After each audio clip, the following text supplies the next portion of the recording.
he said, Mom, when is Hanukkah? And I looked it up on my calendar and I told him. And he said, I'm going out to buy a menorah. And I was very pleased. You cannot push him. He will do it if he wants to.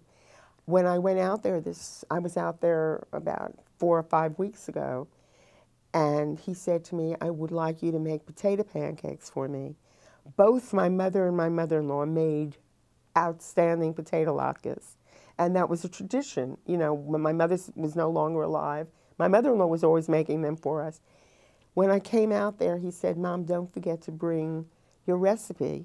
I want it. So I wrote it down. I took a little bit of what my mother-in-law did. I took a little bit of what my mother did, and I put it together. And I made them potato pancakes. Now, his girlfriend's not Jewish, and I did not know how she would react. They loved them.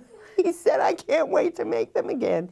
So there is this core feeling for Jewish culture and Jewish tradition.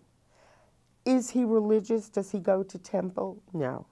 He did fast on Yom Kippur, which I respect. If my son will light a menorah and make potato pancakes and fast on Yom Kippur, I feel that I've done something, that he wants to, you know, keep up with his history, with his ancestors, and I can't fault him for that. My daughter does go to services with me, and she'll stay for about an hour, and then she's out the door. But that's her way of doing it, you know, and you can't fault someone. Religion is a very personal thing,